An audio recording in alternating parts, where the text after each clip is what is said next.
A cemetery is a place you find dead people.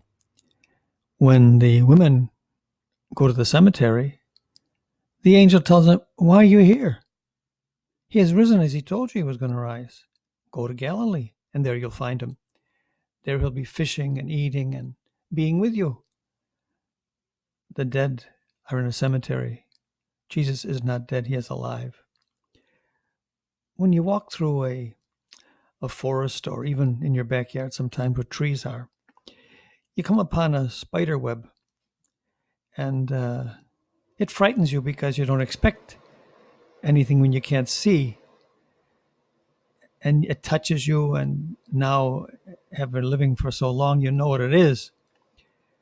As a kid, you're afraid of it because you think there's a little spider that's going to bite you and kill you or hurt you.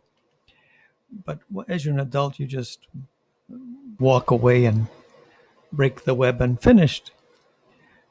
So it was with Jesus. He was caught in the web, so flimsy a web woven by a deadly spider named Satan. He thought he could hold Christ, living God, life God, God of life, life itself, by the thin cords of a spider web.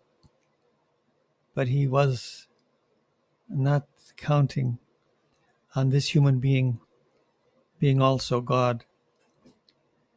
But that's what he came against. We will spend 40 days now in a courtroom, sitting around and listening to testimony. And it's up for us to decide. Each one has to decide for himself whether this really did happen. It's not some fantasy. It's not some pleasant story, some tale for children to inspire them to be good. It's really what happened. You may or may not believe. I can't give you faith. But you listen, and you see the changes in those who were cowards, how they speak now, convinced by what they saw with their own eyes. And they are the witnesses who you have to trust. Today's gospel, the day after Easter, is about the soldiers who went and told the high priest that he has risen from the dead. And they tell him, so careful were the high priest with the money, they didn't want to use blood money, put it back in the treasury, but they're not afraid to pay a large sum of money to these soldiers to tell lies. And they tell him, well, you were asleep, tell the people, you were asleep, and his disciples came and stole the body away.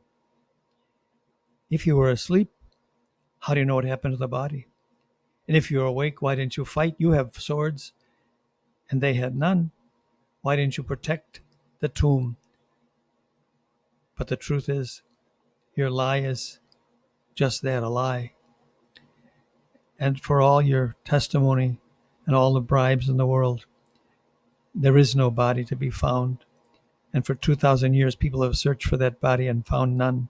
Oh, they fight over the place where he was buried, that's for sure, because the Romans tried to destroy every trace of this God-man, his birthplace, his resurrection place, his burial place, his crucifixion place. But they only ensured that these places would still be there, waiting for the witness protection program, for us to see and to be protected by the one who died to save us.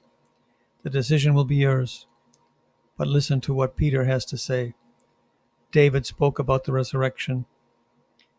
One of his own would rise from the dead and not be held bound, for death cannot hold life, cannot conquer life, and God and Jesus is life itself.